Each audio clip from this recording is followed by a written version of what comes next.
அனைவருக்கும் வணக்கம். இந்த பதிவில் ரொம்ப ஒரு முக்கியமான விஷயத்தை பற்றி பார்க்க போகிறோம். பஞ்சாங்கத்தில் 5 அங்கங்கள் இருக்குது. அதாவது திதி, வாரம், நட்சத்திரம், கரணம், நாமயோகம். இந்த 5 விஷயங்கள் ரொம்ப முக்கியமான விஷயங்கள். ஒரு ஜாதகர் பிறந்த உடனே இந்த 5 அங்கங்களுக்குள்ளே தான் கிரக அமைப்புகள் எப்படி இருக்குன்னு பார்த்துட்டு ஒரு ஜாதக குறிப்பு அப்படிங்கிறத நம்ம எழுதுகிறோம். அந்த ஜாதக குறிப்பில் எந்த நாமயோகத்தில் பிறந்திருக்கிறாரு, எந்த கரணத்தில் பிறந்திருக்கிறாரு, எந்த திதி வாரம் நட்சத்திரத்தில் பிறந்திருக்கிறாரு அப்படிங்கிற விஷயமும் நமக்கு தெளிவாக இருக்கும். அந்த விஷயங்களை கையில் எடுத்துக்கொண்டு ஒருத்தருக்கு ஜாதகம் பார்க்கின்ற பொழுது இதில் நாமயோகம் அப்படிங்கிற ஒரு அங்கம் ரொம்ப முக்கியமாக செயல்படும். அதாவது நம்ம எந்த செயலை செய்ய தொடங்கினாலும் ஒரு சுழி போட்டு அந்த செயலை தொடங்கணும்னு சொல்லி நம்ம அன்றாட வாழ்க்கையில் நம்ம பார்த்துக்கிட்டு தான் இருக்கோம், கேள்விப்பட்டிருக்கிறோம். ஒரு லெட்டரே எழுதினாலும் மேலே என்ன செய்கிறோம், ஒரு சுழி போடுவோம். அந்த ஊ அப்படிங்கிற சுழி போட்டு கீழே ஒரு கோடு போடுவோம். அதுதான் அந்த நாமம் உச்சரிப்பு. எப்படி தொடங்குது நம்ம வாழ்க்கை, அந்த லெட்டர் எழுத்துக்கள் எப்படி தொடங்குது அப்படிங்கிறதெல்லாம் அந்த மேலே போடுற சுழியே நம்மளை முடிவு பண்ணிடும். அதே மாதிரி தான் ஒவ்வொருத்தருடைய ஜாதகத்திலையும் இந்த நாமயோகம் அவருடைய வாழ்க்கையை தெளிவாக முடிவு பண்ணி வச்சுருக்கும். இவர் இப்படி தான் வாழ்வார், இவர் இப்படி தான் இருப்பார், இந்த நாமயோகத்தில் பிறந்தவருடைய குணாதிசயங்கள் இப்படி தான் இருக்கும், அவருடைய வாழ்க்கை முறைகள் இப்படி தான் இருக்கும், அவருடைய ஏற்ற தாழ்வுகள் அப்படிங்கிறது எல்லாமே அந்த நாமயோகம் முடிவு பண்ணி வச்சுருக்கும். அந்த நாமயோகம் எப்படிங்க முடிவு பண்ணும்? அந்த நாமயோகத்தில் யோகாதிபதி அவயோகி 2 கிரகங்கள் கண்டிப்பாக இருக்கும். அந்த 2 கிரகங்களுக்கும் கண்டிப்பாக யோக நட்சத்திரங்கள் அவயோக நட்சத்திரங்கள் அப்படிங்கிற அமைப்பும் உண்டு. இந்த யோக நட்சத்திரங்கள் அப்படிங்கிற அதில் அவயோக கிரகங்க போய் உட்காந்து தசாபுத்தி நடத்தினால் கண்டிப்பாக அந்த ஜாதகருக்கு எந்த ஒரு நன்மையும் கிடைக்காது. புரியுதுங்களா? யோகாதிபதி நட்சத்திரத்தில் அவயோகி போய் உட்காரக்கூடாது. அதே மாதிரி அவயோகியின் நட்சத்திரங்களில் யோகாதிபதி போய் உட்காந்து தசாபுத்தி நடத்தினாலும் கண்டிப்பாக நன்மை செய்யாது. இந்த ரொம்ப முக்கியமாக ஆய்வு பண்ணி தெளிவாக தெரிஞ்சுட்டா எந்த ஒரு முடிவுக்கும் நம்ம வரணும். ஒரு ஜாதகர் எனக்கு தொழில் எப்படி இருக்கும், நான் சொந்த தொழில் பண்ணலாமா வேணாமா அப்படின்னு சொல்லி ஜாதகம் பார்க்க வந்தால் அந்த லக்னத்திற்கு 10ஆம் அதிபதி எந்த நிலையில் இருக்கிறார், அவர் 6, 8, 12 மறைஞ்சிருக்கிறாரா, இல்லை அவயோகியினுடைய நட்சத்திரத்தில் இருக்கிறாரா, இல்லை யோகாதிபதியினுடைய நட்சத்திரத்தில் இருக்கிறாரா, அவர் தொழில் செய்யக்கூடிய காலகட்டம், அவர் கேட்டு வந்தக்கூடிய காலகட்டம் அப்படிங்கிறது யோக தசையா அவயோக தசையா அப்படின்னு சொல்லி தெளிவாக பார்த்து ஆய்வு பண்ணி அவருக்கு சொந்த தொழில் செய்யலாம் வேணாம் அப்படிங்கிற ஒரு முடிவு கொடுத்தால்தான் அந்த ஜாதகர் அவர் எடுக்கக்கூடிய விஷயத்தில் கரெக்டாக ஜெயிக்க முடியும். அது இல்லாமல் 10ஆம் அதிபதி 10ல் தான் ஆட்சி பெற்று வலுவாக இருக்கிறாருங்க, நீங்கள் தாராளமாக தொழில் செய்யலாம் அப்படின்னு சொல்லிட்டோன்னு வச்சுக்கோங்களேன், அவர் ஆரம்பிச்சிருவார். ஆனால் ஆரம்பித்து நல்லா போயிருச்சுன்னா பிரச்சனை இல்லை. அவர் நஷ்டப்பட்டு கஷ்டப்பட்டு கடன்பட்டு அந்த தொழிலை விட்டு ஊரை விட்டே ஓட வேண்டிய கட்டாயத்துக்கு வந்துட்டார் அப்படின்னு சொன்னால் அந்த 10ஆம் அதிபதி அந்த 10லேயே ஆட்சி பெற்று வலுவாக இருந்தாலும் அந்த 10ஆம் இடத்துல அந்த ஜீவனகாரகன் தொழில்காரகன் அப்படிங்கிற கிரகம் ஒருவேளை அவயோகியினுடைய நட்சத்திர சாரத்தில் இருந்திருந்தால் கண்டிப்பாக அவருக்கு அந்த தொழில் செட் ஆகாது, வேலைக்கு போயிட வேண்டிதான். இதே மாதிரி தான் லக்னாதிபதியே ஸ்ட்ராங்காக தாங்க இருக்கிறாரே, ஆனால் அவர் இருக்கக்கூடிய நட்சத்திரங்கள் எந்த நட்சத்திரங்கள் அப்படின்னு சொல்லி கண்டிப்பாக பார்க்கணும். அவயோகியினுடைய பிடியில் இருக்கின்றாரா அப்படின்றத பார்க்கணும். இது மட்டும் இல்லாமல் திதி சூனியங்கள் அப்படிங்கிறது இருக்குது. ஒருவேளை சூனியாதிபதியினுடைய நட்சத்திரத்தில் இருக்கிறாரா அப்படிங்கிற விஷயத்தையும் நம்ம தெளிவாக பார்க்கணும். சும்மா சாதாரணமாக பார்த்துட்டு உங்களுக்கு அப்படி இருக்குது இப்படி இருக்குது அப்படின்னு சொல்லி மேலோட்டமான பலன் சொல்கிறது எந்த விதத்திலையும் சரிப்பட்டு வராது. மேலோட்டமான பலன்கள் ஒரு காலமும் சொல்லக்கூடாது. திதிவாரம் நட்சத்திரம் கரணம் நாமயோகத்தை பற்றி தெளிவாக ஆய்வு பண்ணாமல் எந்த ஒரு ஜாதகருக்கும் பலன் உரைப்பது அப்படிங்கிறது செல்லுபடியாகாது. புரியுதுங்களா? அதன் அடிப்படையில் நாம் இந்த பதிவில் நம்ம காணொளி வாயிலாக ஒவ்வொரு நாமயோகத்துக்கும் தெளிவான விளக்கங்கள் அப்படிங்கிறத கொடுத்துட்டு இருக்கிறோம். நண்பர்களை கண்டிப்பாக இந்த ஒவ்வொரு நாமயோகத்துக்கும் நான் கொடுக்கக்கூடிய விஷயங்களை தெளிவாக தெரிஞ்சுக்கங்க. உங்கள் வாழ்க்கையில் தோல்விகளே வராது. தெரிஞ்சு முயற்சி பண்ணி ஒவ்வொரு செயலையும் இறங்குங்க அப்படிங்கிறது தான் என்னுடைய பணிவான வேண்டுகோள். அந்த வகையில் நம்மளுடைய காணொளி வாயிலாக நான்காவதாக வரக்கூடிய சௌபாக்கியம் நாமயோகத்தை பற்றியும் அந்த நாமயோகத்தினுடைய பலாபலன்கள் என்ன, இதில் ஒரு ஜாதகர் பிறந்திருந்தால் அவர் எப்படி இருப்பார் அப்படிங்கிற விஷயத்தை பற்றியும், யோகாதிபதி அவயோகி அப்படிங்கிற விஷயத்தை பற்றியும் தெளிவாக நம்ம பார்க்க போகிறோம். நண்பர்கள், இந்த பதிவை ஸ்கிப் பண்ணாமல் பாருங்கள். நீங்கள் சௌபாக்கியம் நாமயோகத்தில் பிறந்திருந்தால் உங்களுக்கு யோகாதிபதி அவயோகி என்ன செய்வார்கள், உங்களுடைய பிறப்பின் கர்மா ரகசியம் என்ன அப்படிங்கிறத இந்த பதிவில் நீங்கள் தெளிவாக தெரிஞ்சுக்கிறலாம்.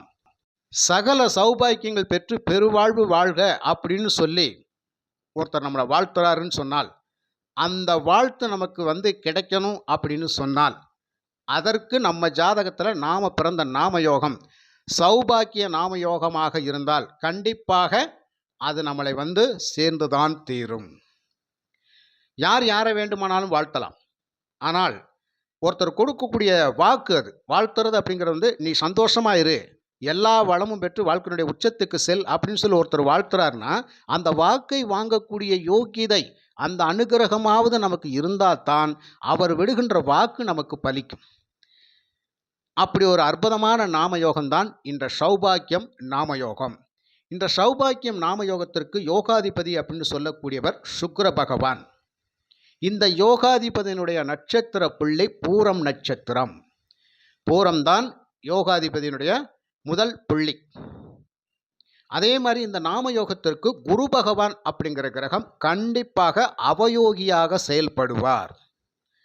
இந்த அவயோகியனுடைய நட்சத்திர புள்ளி அப்படிங்கிறது போரட்டாதி.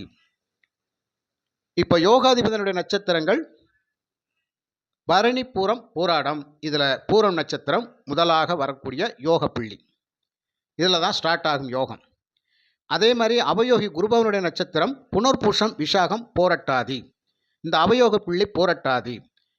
இதில் நிற்கின்ற எந்த ஒரு கிரகமும் தசை தசாபுத்தி நடத்தினால் கண்டிப்பாக யாதொரு நற்பலனையும் செய்யாது.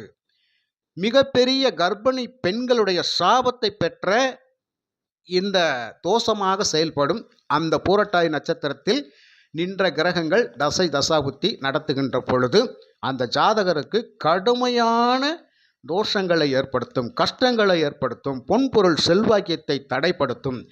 எந்த ஒரு சுபமங்கல நிகழ்வுகளுக்கும் அவர் செல்லுகின்ற பொழுது தடை தாமதங்கள் ஏற்படுத்தும். புரியுங்களா? பல விதத்திலையும் குரு பகவான் நமக்கு நன்மை செய்ய மாட்டார்.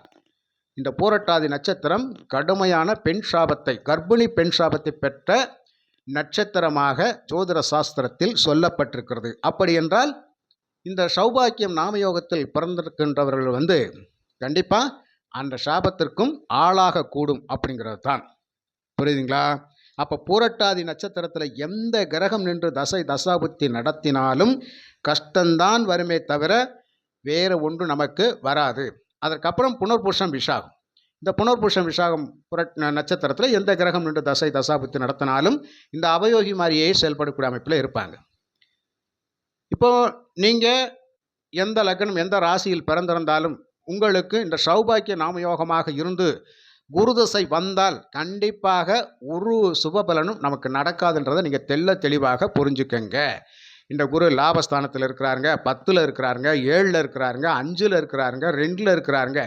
எங்கே இருந்தாலும் எந்த பாவகத்தில் இருக்கிறாரோ அந்த பாவகத்திற்கு கடுமையான தோஷ விளைவுகளை மட்டுமே கொடுத்து ஜாதகரை சிரமப்படுத்துவார் அப்படிங்கிறத தெளிவாக புரிஞ்சுக்கங்க. குருதசை வந்தால் கோடி பணம் கொட்டும், செல்வாக்கியம் பெருகும் அப்படின்னு சொல்லி பலன் தெரிவதாக அர்த்தம் அல்ல. கஷ்டத்தை கொடுக்கும் அப்படிங்கிறத புரிஞ்சுக்கங்க.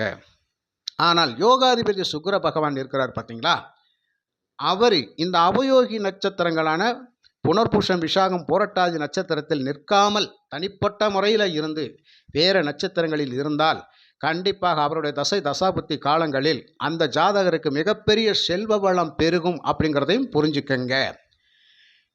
ஆண்களுடைய ஜாதகத்தில் சுக்கிரன் களத்திரக்காரகன். அப்போ பொதுவாக ஆண்களுடைய ஜாதகத்தில் சுக்கிரன் வலிமையாக இருந்துட்டாருன்னு வச்சுக்கோங்களேன், அந்த ஜாதகருக்கு கண்டிப்பாக மனைவியின் மூலமாக நல்ல ஆதாயத்தை பெறக்கூடிய அமைப்பெல்லாம் இருக்கும்.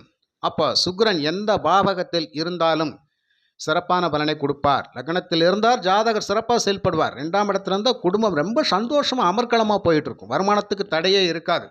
3ஆம் இடத்தில் இருந்தால் முயற்சி, தாம்பத்தியம் ரொம்ப சிறப்பாக இருக்கும். எந்த காரியத்தை செய்தாலும் வெற்றியுடன் திரும்புவார். 4ஆம் இடத்தில் சகல சௌபாக்கியங்கள் கண்டிப்பாக உண்டு. தாயார் சொத்துக்களை அனுபவிக்கக்கூடிய யோகிதை.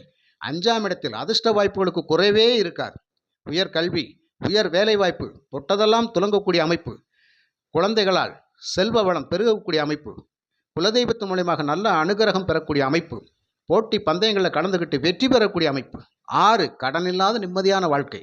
7ஆம் இடத்தில் சுக்கிரன் இருந்தால் கண்டிப்பாக யோகமான மனைவி, நல்ல நண்பர்கள், புரியுதுங்களா? இவங்களெல்லாம் அமைஞ்சு வாழ்க்கையில் ரொம்ப நம்மளை உச்சத்தை கொண்டு போயிடுவாங்க. 8இல் இருந்தால் கண்டிப்பாக அசையாத சொத்துக்கள் நிறைய இருக்கும். நிறைய சொத்து சுகங்கள் வாங்கி அனுபவிக்கக்கூடிய யோகிதை உண்டு. அதே மாதிரி கோர்ட்டு கேஸு வம்பு வழக்குகள் போயிட்டு இருந்தாலும் அது உங்கள் பக்கம்தான் சாதகமான தீர்ப்பை ஏற்படுத்தி கொடுக்கும். அந்த மாதிரியான அமைப்பு. பிரச்சனைகள் இல்லாத வாழ்க்கை. 9இல் இருந்தால் அப்பா வழி முன்னோர்கள் மிகப்பெரிய பாக்கியவான்கள் அப்படிங்கிற மாதிரி, அப்பாவுக்கு ஒரு குறையும் இல்லை அப்படிங்கிற மாதிரி. 10இல் இருந்தால் நீங்கள் செய்கின்ற தொழில் சிறப்பாக இருக்கும். 11 லாபம், எதை தொட்டாலும் துலங்கக்கூடிய அமைப்பு. 12இல் அயன சயன போக விரயஸ்தானம், ஆன்மீக பணி சிறப்பாக இருக்கும். தாம்பத்திய வாழ்க்கை சிறப்பாக இருக்கும். கணவன் மனைவி ஒற்றுமை சிறப்பாக இருக்கும். எந்த பயணம் மேற்கொண்டாலும் சிறப்பாக இருக்கும். நல்லதொரு சுப செலவுகளை ஏற்படுத்தி குடும்பத்தை மேன்மைப்படுத்தக்கூடிய அமைப்பில் 12இல் சுக்கிர பகவான் செயல்படுவார். ஆக இப்படியெல்லாம் யோகாதிபதி பன்மடங்கு லாபங்களை கொடுப்பார். அவயோகியனுடைய நட்சத்திரத்தில் இருக்கவே கூடாது இவர். அதே மாதிரி ஒரு ஜாதகத்தில் இந்த சௌபாக்கிய நாமயோகத்தில் யார் பிறந்திருக்கிறவங்களோ அவங்களுடைய ஜாதகத்தில் லக்னத்திலேயே சுக்கிரன் குரு இருந்தாலும் கண்டிப்பாக கவனத்துடன் இருக்க வேண்டும். இப்போ ஒரு லக்னத்தில் சுக்கிரன் குரு இணைந்திருந்து ஒரு 10 டிகிரிக்குள்ளேயெல்லாம் சேர்ந்து இந்த சுக்கிரன் குருவும் ஒரே நட்சத்திர பாதத்தில் இருந்தாங்கன்னா கண்டிப்பாக அவருடைய எந்த தசை தசாபுத்தி நடத்தினாலும் சுக்கிர தசையும் வேலை செய்யாது, குரு தசையும் வேலை செய்யாது. அவங்களுக்கு தான் இக்கட்டான சூழ்நிலை இருக்கும். ஜாதகத்தை தூக்கிட்டு அங்கே போகிறேன் இங்கே போகிறேன் என்னென்னமோ பண்ணுவாங்க, நிவர்த்தியே கிடையாது. அந்த மாதிரியெல்லாம் ஒரு மிகப்பெரிய சாபதோஷத்தை ஏற்படுத்தி கொடுத்துரும். புரியுதுங்களா? அப்போ ஜாதகத்தை தெளிவாக பார்க்கணும். அப்படி பார்த்தா தான் நல்லது. இந்த குரு பகவான் எங்கே இருந்தாலும் நன்மை செய்ய மாட்டார். அவர் பார்க்கக்கூடிய பார்வை 5, 7, 9 அவயோகி 5ஆம் இடத்தை பார்த்தால் கண்டிப்பாக லக்னத்திலே குரு இருக்கிறாரு, 5 பார்க்குறாருங்க, ரொம்ப கஷ்டம். 5ஆம் இடம் வலுப்பெறாது. 7ஆம் இடத்தை பார்க்குறாருங்க, 7 கண்டிப்பாக கணவன் மனைவி சண்டைக்கு குறைவு இருக்காது. எந்த நண்பனை நம்பினாலும் துரோகம்தான். 9 அப்பா ரொம்ப கஷ்டப்பட்டுட்டு இருப்பார், முன்னோர்களுடைய அருளாசி கிடைக்காது. எங்கே போனாலும் நிம்மதியாக இருந்து வேலை செஞ்சு வெளியே வர முடியாது. லக்னத்திலேயே குரு இருந்தால் கண்டிப்பாக ஜாதகருக்கு எப்போ பார்த்தாலும் பிரச்சனை கொடுத்துக்கிட்டே இருப்பார். அதனால் குரு பயிற்சி ஆகுதுங்க, 5ல் வராரு, 7ல் வராரு, எந்த இடத்துல வந்தாலும் வரக்கூடிய கோச்சார கிரகங்கள் அப்படிங்கிறது அதனுடைய பயிற்சி காலங்கள் நமக்கு கொடுக்கக்கூடிய பலன் சிறப்பாக இருந்தாலும் அந்த கோச்சார கிரகம் யோகாதிபதியா அவயோகியான்னு பார்த்து பலன் சொன்னால் தெளிவாக இருக்கும் அந்த ஜாதகருக்கு. இப்போ குரு பயிற்சி கடக லக்னத்திற்கு அவர் 12ல் வர்றாருங்க அப்படின்னா கடக லக்னத்துக்கு அவர் பிறந்திருக்கிற ராசி நட்சத்திரத்துக்கு அவர் நாமயோகத்துக்கு குரு பகவான் யாருன்னு பார்க்கணும். இது உதாரணம் நான் சொல்லக்கூடியது. இப்படியாக பல விஷயங்கள் இருக்குது. அவயோகியாக இருந்துட்டால் ஒரு பிரயோஜனம் இல்லை. அவர் கோச்சாரத்தில் எந்த இடத்துல வந்தாலும் பிரச்சனை தான். புரியுதுங்களா? இந்த மாதிரியான தெளிவான விஷயங்கள் தெளிவாக ஆய்வு பண்ணி பலன் தெரிஞ்சுக்கிட்டா ஜாதகருடைய வாழ்க்கையில் என்ன கஷ்ட நஷ்டங்கள் வந்தாலும் மீண்டும் வெளியில் வருவோம், சுதாரிச்சுக்கிடுவோம். அடுத்த அவயோக தசை வரப்போதே கவனமாக இருக்கணும், யோகாதிபதி தசையிலே புத்தியிலே நம்ம சுதாரிச்சுக்கிறணும் அப்படிங்கிற முடிவுக்கு நம்ம வந்துடுவோம். இதெல்லாம் தெரிஞ்சுதான் கண்டிப்பாக நம்ம ஜாதக பலன் எடுக்கணுமே தவிர மேலோட்டமான பலன் பார்ப்பதில் எந்த ஒரு சுபத்துவத்தையும் நாம் பெற முடியாது. 3 மாதம் 6 மாதம் 1 வருஷம் அதெல்லாம் வாய்ப்பே கிடையாது. குருதசை 16 வருஷம் சிரமப்பட்டு தான் ஆகணும். சுக்கிரதசை 20 வருஷம் நல்லா வாழ்ந்து தான் ஆகணும். அதே இது சுக்கிரன் அவயோகியில் இருக்கக்கூடாது, அவயோகி சுக்கிரனுடைய நட்சத்திரத்தில் இருக்கக்கூடாது. இருவரும் சேர்ந்து ஒரு குறிப்பிட்ட நட்சத்திர பாகத்துக்குள்ளே இருக்கக்கூடாது. தனிப்பட்ட முறையில் இருக்கணும். ஒருத்தருக்கு ஒருத்தர் பார்க்காமலும் இருக்கணும். ஏன்னால் குரு மங்களகாரகன், சுக்கிரன் ஆடம்பரன், அத்தனை லைஃப் ஸ்டைலுக்கும் சுக்கிரன் தான் பொறுப்பு. இப்படியான விஷயங்களெல்லாம் இருக்கிறனால தெளிவாக உங்கள் ஜாதகங்களை பாருங்கள். நாமயோகம் ரொம்ப ரொம்ப முக்கியமான விஷயம். அப்போ யோகாதிபதியினுடைய நட்சத்திரங்களான சுக்கிரபகவானுடைய நட்சத்திரமான பரணிபுரம் பூராட நட்சத்திரம் உங்களுக்கு சிறப்பான பலனை கொடுக்கும். பூரம் நட்சத்திரத்தில் நீங்கள் எடுக்கின்ற எந்த ஒரு காரியமும் சிறப்பான வெற்றியை கொடுக்கும். அதிர்ஷ்ட வாய்ப்புகளுக்காக முயற்சி பண்ணுகின்ற பொழுது இந்த நட்சத்திரத்தில் முயற்சி பண்ணி கண்டிப்பாக ஜெயிக்கலாம். அதே மாதிரி அவயோக நட்சத்திரங்களான புனர்பூஷம், விஷாகம், புரட்டாதி நட்சத்திரத்தில் எந்த ஒரு நற்காரியங்களும் உங்களுக்கு சக்ஸஸ் ஆகாது. கவனத்துடன் இருங்க. அன்னைக்கு அந்த நட்சத்திரத்தில் முக்கியமான பண பரிவர்த்தனைகள், கொடுக்கல் வாங்கல் அப்படிங்கிறதெல்லாம், முக்கியமான வேலைகள் அப்படிங்கிறதெல்லாம் நீங்கள் அன்றைக்கி செய்யாமல் இருப்பதான் சிறப்பு அப்படிங்கிறத கூறி மற்றும் ஒரு நல்ல பதிவில் நான் உங்களை சந்திக்கின்றேன். நன்றி, வணக்கம்.